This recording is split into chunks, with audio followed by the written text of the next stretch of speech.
Est-ce que vous pouvez d'abord recontextualiser les faits? Alors d'abord c'est Mohamed Doura. Mohamed Al-Doura, c'est une invention de France 2 et de Charles Anderlin. C'est lié à d'autres personnes qui ont été tuées le même jour et ils essayent d'amalgamer ce nom avec celui d'autres personnes, mais on a la carte d'identité de Mohamed Doura, il n'y a aucun doute sur cette identité.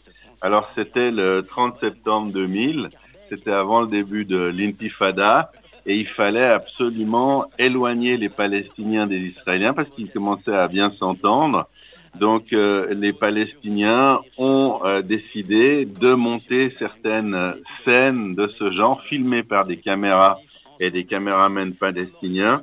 Le cas échéant, c'était un certain Talal Abou Rahma, qui n'était pas un grand caméraman, qui avait appris à manier une caméra de ses amis israéliens et puis qui a simplement monté très rapidement une mise en scène pour montrer que les soldats israéliens, donc les Israéliens, étaient des sortes de monstres, pour remettre à la page les accusations de meurtre rituel, parce que ce qu'il a prétendu, il a changé très souvent de version, hein.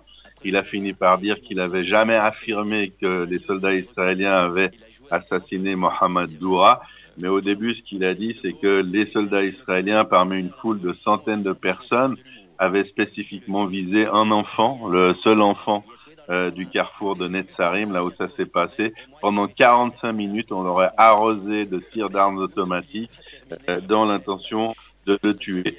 C'était une manière, bien évidemment, de recréer un espace, une faille entre les Arabes et les Israéliens. Il a très bien réussi, grâce notamment au concours très actif de celui qui a commenté cette affaire à distance, c'est-à-dire Charles Anderlin, l'invité d'Eli Chouraki et de I24 News.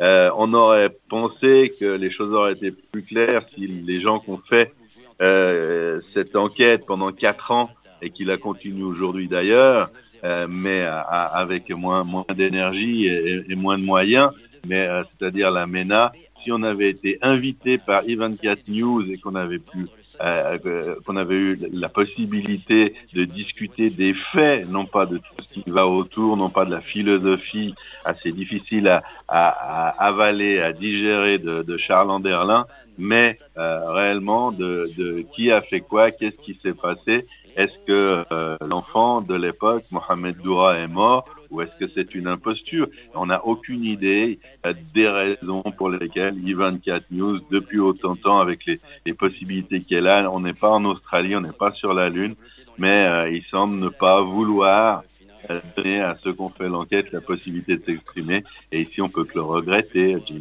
Voilà, mais c'est pour ça qu'on est là, Stéphane, pour parler d'I24 News, mais également pour vous donner la parole. Alors, si nos auditeurs vous suivent sur les réseaux sociaux, notamment sur Facebook, eh bien, ils ont pu lire hier soir qu'effectivement, ça vous avait bien remonté de voir I24 News recevoir Charles Anderlin avec Eli Chouraki, parce que vous les traitez également de tarte à la crème tout de même chez I24 News, Stéphane? Écoutez, Jim, on aime beaucoup Eli Chouraki, mais Eli Chouraki, dans ce débat, il dit qu'il y connaît rien, qu'il n'a aucune connaissance des faits ni de l'enquête, et il pose des questions à Charles Anderlin, qui est le représentant, évidemment, dans des deux camps dans cette controverse. Alors, pourquoi avoir quelqu'un qui prétend qu'il ne connaît pas l'affaire, quand à 180 kilomètres, il y a des gens qui connaissent chaque seconde de l'affaire, qui ont fait pratiquement le tour du monde pour enquêter ou pour témoigner devant des tribunaux comme nous. On est allé jusqu'aux États-Unis pour ce faire. Et pourquoi c'est pas nous qui posons les questions, ou pourquoi I24, qui a tout le loisir de l'effectuer, n'organise pas un débat, une confrontation très polie. Vous dites que je suis remonté, mais je suis pas remonté. Je regrette juste tout simplement qu'on ne prenne pas l'opportunité d'organiser un débat, de laisser parler tant qu'il veut et sur ce qu'il veut Charles Anderlin, mais sur des faits précis, parce que là, on est en plein délire, Jim.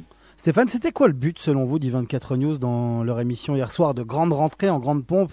On a vu notamment un nouvel habillage, un système où on voit les caméramans, ils ont voulu se donner un petit côté intimiste. C'était quoi leur but selon vous de faire cette interview, de recevoir Charles Anderlin? Le but était vraiment de le faire craquer à l'antenne avec un Eli Chouraki plus dans le pathos, dans l'émotion, pour essayer de lui faire avouer ses torts peut-être, ou vous pensez que c'était juste de créer le buzz pour faire leur rentrée?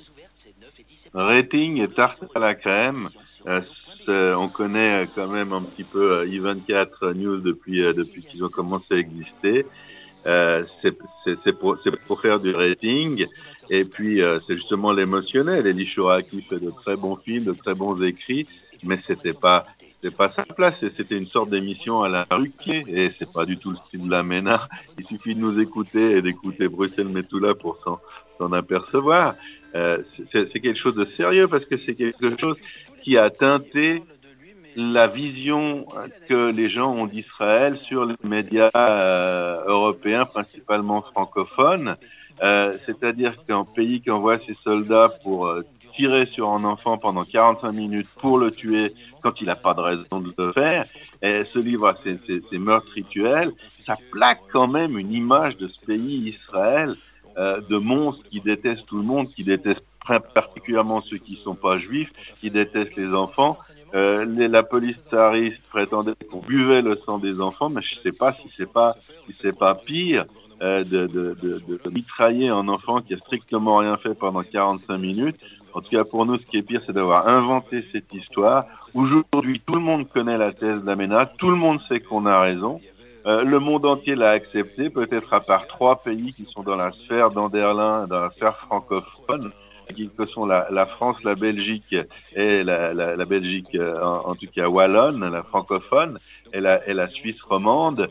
Mais tout le monde s'y est mis en France. Le président Chirac est intervenu, il a mélangé les pouvoirs en se mêlant du pouvoir judiciaire. Il a demandé qu'on lise en témoignage pendant le procès, pendant un des procès qui avait trait à cette affaire Mohamed Doura.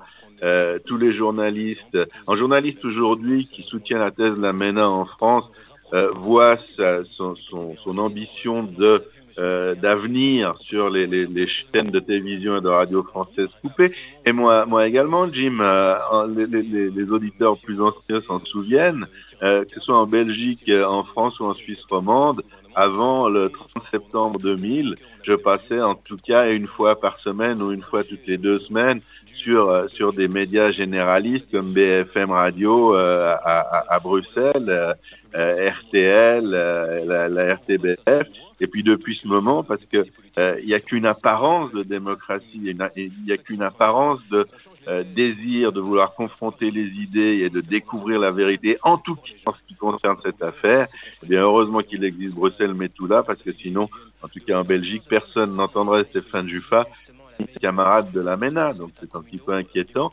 Ça montre l'importance qu'a toujours aujourd'hui cette affaire Mohamed Doura. Et quant à nous, jusqu'à ce que France 2, Anderlin reconnaissent leur tort, reconnaissent tout simplement qu'ils ont créé une imposture et rendent les prix journalistiques qu'ils ont reçus, c'est-à-dire 26 prix pour un total en espèces d'1 million de dollars, eh bien nous continuons, nous jugerons et nous jugeons que l'affaire n'est pas close. C'est trop grave, on n'accuse pas un peuple entier de crimes de ce genre, de crimes rituels au XXIe siècle. Et pour nous, tant que les choses sont pas reconnues, on continuera. Et puis il y a même des pays arabes qui ont reconnu la validité de notre théorie. Et aux États-Unis, c'est tout à fait évident. En Allemagne aussi. Et il y a que Anderlin qui fait de la résistance. Vous avez demandé pourquoi il est intervenu sur I24 News hier.